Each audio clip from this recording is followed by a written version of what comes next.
Mga kababayan, kamusta po? Si Kamanong po, nagbabalik na naman po muli para po magkomento po sa inyo dito po sa Tambayan Makabayan. Maganda umaga po muna sa inyo, tanghali, hapon, gabi at madaling araw po sa ating lahat. Sana po nasa maayos po tayong kalagayan mga kababayan. Ito po mga tambay, nakita na rin po sa Cebu ang isa pong butihing senador mga kababayan. Si Senator Marcoleta po ay naghatid na rin po ng tulong sa Cebu mga katambay. Ang tanong po ni Kamanong, nasaan pa po ang iba? Napaka-importante po sa panahon ngayon na tumulong po lahat ang mga politiko, hindi lang po ang apat na politiko. Nakita na po natin si Senator Go, Senator Bato at si Senator Robin Padilla. At ito naman po, sumunod na po si Senator Marcoleta, naghatid po ng tulong sa Cebu. At nasaan ang iba? 300 plus ang congressman. Nasaan? At ganun din ang mga senador, mga kabayan, 24 yan. Ito po, tingnan po natin at panoorin po natin si Senator Marcoleta.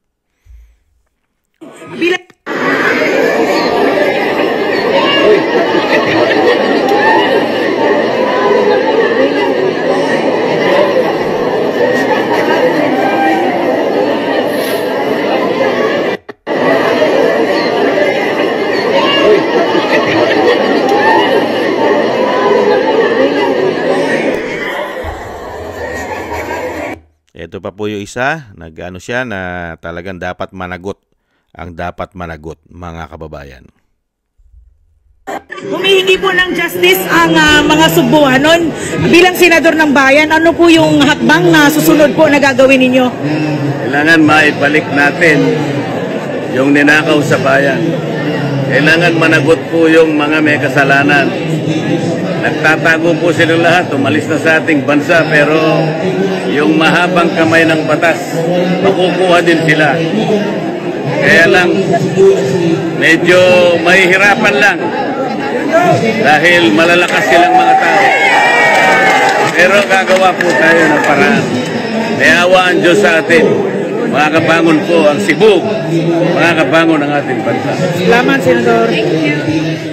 Humihingi po ng justice ang... Yun po mga tambay, ang ating butihing senador, si Senator Rodante Marcoleta, at nagpahayag din po na dapat po managot. Kaya nga lang po, napakatindi po, malakas po ang kalaban. Yun po ayon po sa kanya, nasa kapangyarihan. At syempre napakahirap pong panagutin sa panahon ngayon dahil nga po systematic po ang korupsyon. Parang sindikato. Yun ba, magmula po sa taas hanggang sa baba. Hindi po ba? Kaya nagpapasalamat po tayo kay Senator Marcoleta, katulad po kay Senator Go, Bato at kay Robin Hood, Padilla. Sila po ang nakita po natin na mabilis po ang kanilang pagtugon, katulad po ng Office of the Vice President. Maraming salamat po sa inyo, Senator Marcoleta. At syempre po, maghanda pa rin po tayo mga tambay. Nagpahayag na rin po ang ating Vice President sa dapat po, wag po tayo, sa panahon po ngayon ay napakahirap asahan ng gobyerno. Kaya kailangan tayo po ay kumilos din. Dahil may paparating naman po tayong super typhoon, mga kababayan. Ito pong si Juan, mga tambay. Ingat po tayo dyan. At syempre sa lahat po ng po pwede nating pamamaraan ay iligtas po natin ang ating mga sarili at ang ating buong sambayanan, mga kababayan. At lahat po ng bilin ng ating Vice President ay gawin po natin, mga kababayan. At yan po mga tambay, ang iniintay na lang po natin, nasaan pa po ang iba. 24 po yan na senador. Sana po magpunta rin po sila at maghatid directly ng tulong po sa Cebu at sa lahat po ng nasalanta po ng Bagyong Tino, mga kababayan, hindi lang po sa Cebu. Dahil po itong mga senador na ito ay nag-iikot po ito at naghahatid po ng tulong hindi lang po sa Cebu, mga kababayan. At syempre, ganun din po ang panawagan natin sa mga magnanakaw, sa mga buhayang politiko po. Lalong-lalo po dyan sa House of Representatives. Bawasan nyo naman ang mga pinagnanakaw nyo. Sobra-sobra ang ninakaw nyo dahil ang kalahi-lahian nyo ay puro politiko, karamihan sa inyo umano. Isang damukal na yata ang nanakaw nyo sa taong bayan sa amin sa napakatagal na panahon. Umano, bawasan nyo naman, maawa naman kayo sa nagpapasweldo sa inyo at sa ninanakawan ninyo. Umano, tumulong naman kayo. may paparating pang malakas na bagyo. Kailangan ang tulong ng mga magnanakaw din dahil pera din ng taong bayan ang mga pinagnanakaw yata ninyo. Hindi po ba mga kabayan? Tumulong naman kayo. Kung kayo ay may konsyensya pang natitira sa mga katawan nyo, bawasan nyo ang mga ninakaw nyo at itulong nyo sa pinagnakawan ninyo umano. Hindi po ba mga kabayan?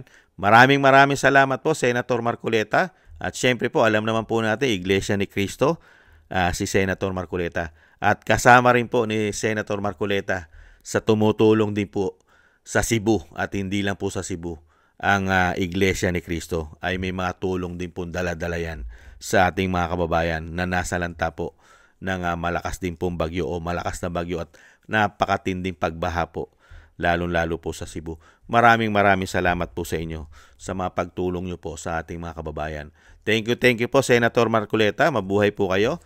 At syempre po, ingat-ingat po kayo, lalo-lalo po sa kapahamakan. Thank you rin po mga kababayan sa gusto po na ating tambayang makabayan sa YouTube at TikTok at ganoon din po sa ating mga subscribers at sa mga nagbibigay po ng tulong. Thank you po. Shoutout po sa inyo lahat at sa mga nagko-comment, like, share, and subscribe. Maraming salamat po.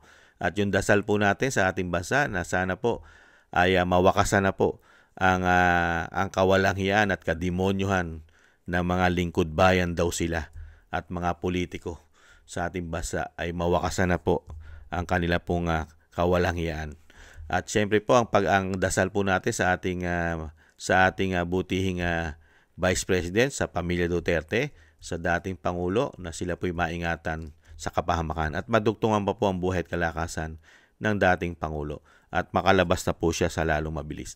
At ganoon din po ang panalangin po natin syempre po sa ating buong sambahayan at syempre po sa atin na tayo po'y maingatan sa kapahamakan din po. Sa muli po mga tambay, ingat-ingat po tayo at doble ingat po at maghanda sa parating na naman pong bagyo na super typhoon. Paalam, bye-bye!